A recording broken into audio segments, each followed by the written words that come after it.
అందరికీ నమస్తే. నేను మీ Venkatesh. Welcome to our channel. Telangana రాష్ట్రంలో గత 10-15 రోజులుగా తీన్మార్ మల్లన్న పేరు చెప్పుకొని చాలామంది బతుకుతా ఉన్నారు. గత 15 రోజులే కాకుండా దాదాపుగా ఛానల్ పెట్టిందే అందుకోసం, నిజంగా తీన్మార్ మల్లన్నను తిట్టడం కోసమే ఛానల్ పెట్టుకున్నానే మాదిరిగా తెలంగాణ రాష్ట్రంలో ఏం సమస్యలు లేవు, బీసీలకు 42% రిజర్వేషన్ ఇస్తామని చెప్పిన కాంగ్రెస్ పార్టీ హామీని అమలు చేసింది. అలాగే ఇక బీసీలకు డోకా లేదు, అసలు బీసీల గురించి ఏం కొట్లాడే దిక్కు లేదు, ఎవడు మాట్లాడే దిక్కు లేడు, ఒక్కడు మాట్లాడేటోడు తీన్మార్ మల్లన్న ఒక్కడే ఉన్నాడు, ఆయనను అణచివేస్తే సరిపోద్ది అనే విధంగా మూకుమ్మడి దాడి చేస్తూ ఉన్నారు కొందరు యూట్యూబర్లు. అందులో ఈ చిలక ప్రవీణ్ అలియా చిల్లర ప్రవీణ్ గాడు, ఈ చిల్లర ప్రవీణ్ గాడు ఒక్కడు. వీడిని చిల్లర ప్రవీణ్ గాడు ఎందుకని అంటున్నా అంటే, వీడు మొత్తం చిల్లర వార్తలే, అసలు సబ్జెక్టు లేకుండా. జర్నలిజం అంటే ఏంటిది? ప్రభుత్వానికి ప్రజలకు మధ్య వారది జర్నలిజం. ప్రభుత్వం ప్రజలకు ఇచ్చిన హామీలను నెరవేర్చకపోతే ప్రభుత్వం పైన ప్రశ్నించాలి, ప్రభుత్వాన్ని విమర్శించాలి, ప్రజల పక్షాన ప్రభుత్వం పైన కొట్లాడాలి. ఇది జర్నలిజం. ఈ కొందరు దుర్మార్గులు, కొందరు అసలు జర్నలిజం నైతిక విలువలను తెలియని వేస్ట్ ఫెలోసు, హౌలేగాళ్ళు ఈ యూట్యూబ్ ఛానల్ వాడి ఏం లేదు, పొద్దున్న లేస్తే తిట్టడం కోసం పని పెట్టుకున్నారు. తెలంగాణ రాష్ట్రంలో తన పని తాను చేసుకుంటూ పోతా ఉంటే కుక్కల ఎమ్మడి పడ్డట్టు కదా ఈ కుక్కల ముఠ అంతా ఒకటి ఎమ్మడి వాడి ఇక తీన్మార్ వలన ఈడంటాడు, ఈ నినాగమని అంటాడు. ఈయన మీద కేసులు పెట్టేదేమో కాంగ్రెస్ పార్టీ వాళ్ళు. ఈడు చెప్తా ఉన్నాడు కదా రోజు, నా మీద కేసులు అయినాయి, నాకు సాయం చేయండి, నా మీద కేసు. నీకే సాయం చేసుకుంటుంటే నువ్వు జనానికి ఎప్పుడు సాయం చేస్తావురా? నీకే సాయం చేయరి, నాకు కేసులు అయినాయి, సాయం చేయరు అంటున్నావు కదా. మరి నువ్వు ఇప్పుడు ఎందుకు అంటున్నావు? నువ్వు మళ్ళా ఛాయ డబ్బులతోని ఎంతోమందికి ఛాయ డబ్బులు కొట్టించిరు అని మాట్లాడుతున్నావు కదా. మరి నువ్వు ఇప్పుడు డబ్బులు ఎందుకు కొట్టమంటున్నావు జనాన్ని? అంటే నువ్వు ఛాయ అని అంటలేవు కానీ డబ్బులు అయితే కొట్టమంటున్నావు. ఇప్పుడు మల్లన్న నిజంగానే తప్పు చేస్తే మల్లన్న ఎంతోమంది కుటుంబాలను ఆదుకున్నాడు, ఒక ఛాయ డబ్బులతో ఎంతోమంది కుటుంబాలను ఆదుకున్నాడు, ఎంతోమందికి లక్షల రూపాయల వైద్యం అందించాడు, లక్షల రూపాయల వైద్య సహాయం అందించాడు. మరి నువ్వేం చేసినావు? నువ్వు ఇప్పుడు నేను ఎందుకు కేసులు అవుతున్నాయి? నీ దూల మాటలతో కేసులు అవుతున్నాయి. ఎందుకు అసలు అవుతున్నాయి తెలుసా? దూల మాటలతోని ఇష్టానుసారంగా ముస్లిం మత పెద్దలను ముస్లింలో మత పెద్దలను మత గురువు అయిన వాళ్ళపైన తిడితివి, ఆ జైల్లో కోతివి, మళ్ళీ నా పేర కాంగ్రెస్ పార్టీ కేసు పెట్టింది అనబడుతుంది. అసలు నీ నోటికి ఒక హద్దు ఉన్నదా? మన నోటికి ఒక అదుపు ఉండాలి. ఎంత ప్రభుత్వం పైన విమర్శించిన కానీ తీన్మార్ మల్లన్న ఎప్పుడు కానీ ప్రభుత్వం పైన విమర్శించినప్పుడు కానీ ఈ డాక్యుమెంట్ గిట్లా ఉంది, ఈ డాక్యుమెంట్ ఉన్నది, ఇది ఇక్కడ కబ్జా జరిగిందని ఆధారాలతో సహా నిరూపించిండు. ఇప్పుడు ఎప్పుడు కానీ వీడెక్కడ నిరూపించిండా? ఎమ్మెల్సీ ఎన్నికల సమయంలో ఇక అగచ్చే ఇగవాయే ఇగో తీన్మార్ మల్లన్న కబ్జా పెట్టిండు అది ఇది అని ఆగం చేతివి. ఏదిరా మరి నీదేది? మల్లన్నకు సంబంధించిన ఒక్క డాక్యుమెంట్ బయట పెట్టబోతుంది. తీన్మార్ మల్లన్న కోట్ల రూపాయలు దండుకుంటూ ఛాయ పైసలతో కోట్ల రూపాయలు వచ్చినాయి, అలా గ్యాంబ్లింగ్ జరిగిందంటు. అరే ఎదవల్లారా, ఇప్పుడు ఈ ఎదవ కూడా చెప్తున్నా, ఓరా ఎదవ, నువ్వు మల్లన్న పేరు చెప్పంది నీ ఛానల్ నడుతుందిరా? మల్లన్న పేరు తీయని నీ ఛానల్ నడుస్తుందా? మల్లన్న పేరు లేని అసలు నీ ఛానల్ ముందుకు పోతుందా? మల్లన్న పేరు లేని వ్యూస్ వస్తుందారా? ఎంతసేపు తిట్టుడు ప్రోగ్రామ్ పెట్టుకొని మల్లన్నకు సంబంధించిన డాక్యుమెంట్ కానీ ఏదైనా ఆధారాలతో సహా బయట పెట్టిన ఎప్పుడన్నా? ఎంతసేపు ఈయన కొడితే ఇంకోడు మల్లన్ననే దాడి చేయించిన ఇంకోటి పెడతాడు. అసలు మీ గురించి ఎన్నిసార్లు ఒక 6 నెలల గర్భవతి దగ్గర పైసలు తీసుకుంటేవి ఫోన్పేలో కొట్టించుకుంటే నేను కాదురా, 35,000 40,000 ఫోన్పేలో కొట్టించుకుంటే నేను కాదురా, మొత్తం బయట పెట్టి నీ గిదిరా అని లుచ్చా బతుకు, గిదిరా అని సిగ్గులేని బతుకు అని చెప్పింది నేను కాదురా?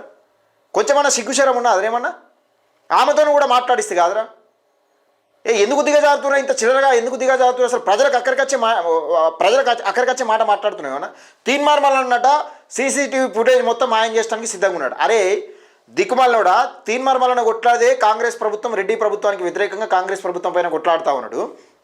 అలాంటప్పుడు తీన్మార్ మల్లన్న ఏ చిన్న మిస్టేక్ చేసినా కాంగ్రెస్ ప్రభుత్వం వస్తుందా? తీన్మార్ మల్లన్న ఏ చిన్న మిస్టేక్ జరిగినా, నిజంగా తీన్మార్ మల్లన్న ఏదైనా అవకతవకలు చేసినా, తీన్మార్ మల్లన్న నిజంగానే అక్రమంగా సంపాదించుంటే కాంగ్రెస్ ప్రభుత్వం ఉంచుతుందా? సిగ్గుందా కొంచెమైనా మాట్లాడడానికి? బుద్ధుండాల విధవా. ఎంతసేపు పొద్దున్న లేచి ఇక భజన, ఇక తీన్మార్ మల్లన్నకు ఎవడు చేయలేనంత భజన చేస్తుండు పొద్దున్న లేస్తే. అసలు డబ్బులు తీసుకుని కూడా అంత మాట్లాడు, తీన్మార్ మల్లన్న సిగ్గున్నా అదేమన్నా? అరే ఇప్పుడు సర్పంచ్లు ఒకసారి గ్రౌండ్లోకి దిగురు అని ముఖానికి ఎప్పుడైనా గ్రౌండ్లోకి దిగిన సర్పంచ్ ఎన్నికలలో ఏం జరుగుతుందిరా? డబ్బు ప్రవాహంతో చాలామంది గ్రామాలలో ఓట్లేసారు. కొన్ని మంది డబ్బులు మంచి గెలవడం కాదురా బాబు. తీన్మార్ మల్లన్న ప్రచారం చేసిండు అంతే. ఇప్పుడు తీన్మార్ మల్లన్న ఎందుకు ఒక సర్పంచ్ పదవి సొంత ఊళ్ళో గ్రామాన్ని ఎందుకు, ఆ గ్రామానికి ఎంత సేవ చేసిండో తెలుసా? ఆ ప్రభుత్వ స్కూళ్ళలో ఎంత ఫండింగ్ పెట్టిండో తెలుసా? తన నియోజకవర్గంలో మొత్తం మందికి ప్రభుత్వ స్కూళ్ళలో ఉన్న మొత్తం మందికి బాటా షూలు అందించిండు, నీ ముఖానికి ఎప్పుడైనా అందించినావు? నువ్వే ఆడుకునే స్థాయిలో ఉన్నావు, మీరెక్కడ అందిస్తారా నాయన? ఇది నిజంగా చెప్తున్నా కదా, ఈ బ్యాచ్ మొత్తం ఇది కుక్కల ముఠ మొత్తం, ఇది దొంగల ముఠ కాదు, కుక్కల ముఠ ఇదంతా చెప్పాలంటే. వీడు మహేష్ గాడ్సే కానీ వీడు కానీ వీళ్ళందరూ ఒక మంచి ప్యాకేజ్ ఎవడన్నా ఇస్తా అంటే బరాబర్ అమ్ముడుపోతారు, న్యాయాన్ని మొత్తం తాకట్టు పెట్టి సర్వనాశనం చేస్తారు యూట్యూబ్ ఛానళ్ళలో. ఇగో ఇది ఇలా బతుకు, లుచ్చా బతుకు బతికే ఈ బందే, లుచ్చా బతుకు బతికే కన్నా బందే రాది. న్యూస్ ఛానల్ బంద్ చేసుకొని ఇంకేదైనా పని చూసుకో, బాగుపడతావు. కట్టుకున్న పిల్లాన్ని ఇడిచిపెడుతుంది, 6 నెలల గర్భవతిని మోసం చేస్తుంది. ఇదేం బతుకురా లుచ్చ? కొంచెమైనా సిగ్గు అనిపిస్తలేదు నీకు? అవులేగా, మహిళలను కూడా చూడకుండా నువ్వు అసలు నీ కట్టుకున్న భార్య ఎక్కడుంది నీకు తెలుసా? సోయి ఉన్నదా? నిన్ను ఇడిచిపెట్టారే నీతో కాదురా అని సపరేట్గా వేరే టైం చేసుకునే సిగ్గని ఉండాలి కదా నీకు.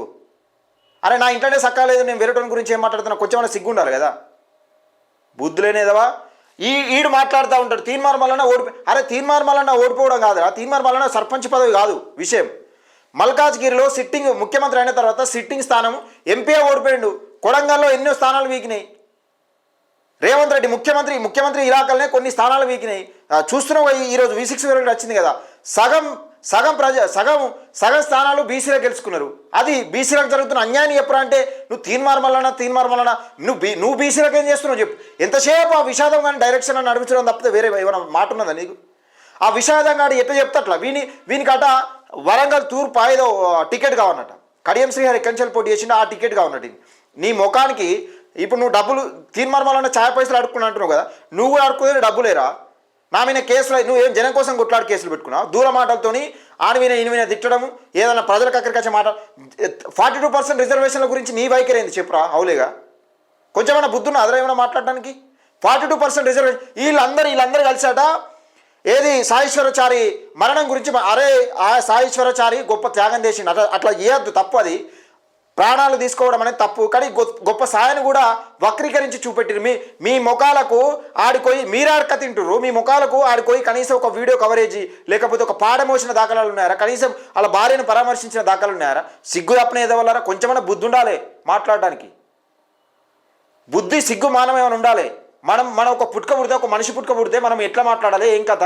ఈ జర్నలిజం సంగతి పక్కకిట్రా. జర్నలిజం అంటే నైతిక అన్ని వివక్షతను కాదు చేసేది, నైతిక విలువలు. జర్నలిజం కూడా నైతిక విలువను చంపేసి దాన్ని పాత్ర పెట్టి మాట్లాడుతూ ఉన్న నేపథ్యం చూస్తూ ఉన్నాయి. దొంగ బుద్ధి ఉండాలి.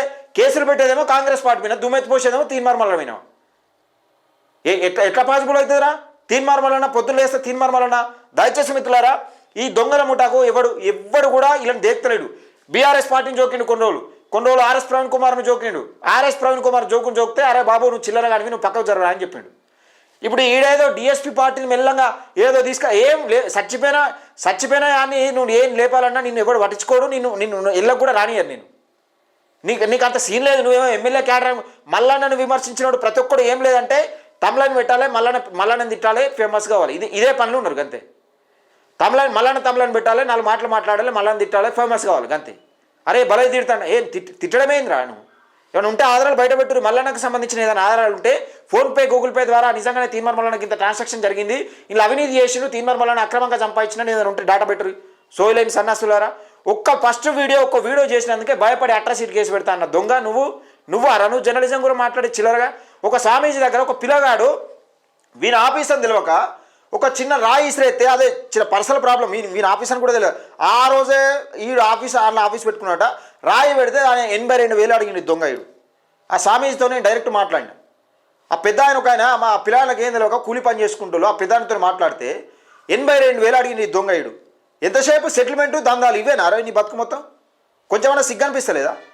వీడు జనం కోసం కొట్లాడి నిలబడ్డాడట, వీనికట పైసలు కొట్టాలట. అవులేదు. దయచేసి మిత్రులారా, ఇలాంటి అన్ని కామనిగో ఈ ఒక్కడు కూడా ఈ మాట్లాడేటోడు ఒక్కడు కూడా ఆధారాలతో రారు. గందుకిగో ఈ నోటి దూలలతో ఇష్టమైనటువంటి సార్ మాట్లాడితే ఎవడోడు గిట్నే కొట్టిపోతాడు. మళ్ళీ కొట్టిన దాన్ని తీన్మార్ మల్లన్న కొట్టించిన అని చెప్తాడు అంతే. రెండే ముచ్చట్లు ఉంటాయి. నీ తీన్మార్ మల్లన్న పేరు చెప్తే కలాస్ అయిపోద్ది. ఇది ఏంటంటే ఏం స్ట్రాటజీ అంటే తీన్మార్ మల్లన్న పైన కేసీఆర్ ఎట్లా దాడి చేయించిండు, కేసీఆర్ గురించి మాట్లాడితే ఇప్పుడు కాంగ్రెస్ ప్రభుత్వం పైన మాట్లాడినా, తీన్మార్ మల్లన్న పైన మాట్లాడినా ఎవరు కొట్టినా అటు కాంగ్రెస్ ప్రభుత్వం పైన చెప్తారు, ఇటు మల్లన్న పైన చెప్తారు అంతే. ఇడేమన్నా పెట్టిన స్కామ్లు, ఏమైనా బయట పెట్టిన దందాలు, ఏమైనా సెటిల్మెంట్లు నిజంగానే మంత్రులు కానీ లేకపోతే ఇంకెవరు కానీ ఎవరైనా మాట్లాడిన ఈడు నిజంగా ప్రభుత్వానికి వ్యతిరేకంగా బీసీలో 42% రిజర్వేషన్ రావాలని ఏదైనా కొట్లాడి నిలబడ్డాడంటే అది కూడా లేదు. ఇంకా అసలు రిజర్వేషన్ల గురించి సోయి ఉంటే కదా దిక్కుమాల వేదాకు. బుద్ధి ఉండాలి కొంచెమన్నా. తెల్లారులు వేస్తే మాట్లాడడానికి మనకంటే సిగ్గు శరం ఉండాలి. ఏమైనా మాట్లాడితే జనం చూస్తున్నారు, జనం మాట్లాడుతున్నారు, పొద్దున్న లేస్తే ఆయన చెప్పమని చేస్తున్నావు, మనకన్నా కొంచెం బుద్ధి ఉండాలి కదా మాట్లాడడానికి. ఒక సిగ్గు శరం లేని బతుకు ఎందుకు బతుకుతారో నాకు అర్థం కాదు. మరి మళ్ళీ దానికి ఒక జర్నలిజం అని పేరు ఒకటి. బిచ్చగాల కన్నా వాళ్ళు బిచ్చ పెట్టుకో, వాళ్ళు షిప్ పట్టుకొని ఆడుకుంటారు, మీరు యూట్యూబ్ పెట్టుకొని ఆడుకుంటారు, గంతే మీ పని. దయచేసి మిత్రులారా, ఇలాంటి వాళ్ళ గుణపాఠం రావాలంటే మనం కూడా అదే రేంజ్లో పోయి వీళ్ళని అరుచుకుంటేనే సెట్ అవుతుంది. దయచేసి వీడియోని ఎక్కువ మందికి షేర్ చేయండి, లైక్ చేయండి, మీ అభిప్రాయాన్ని కింద కామెంట్ సెక్షన్లో తెలియజేయండి.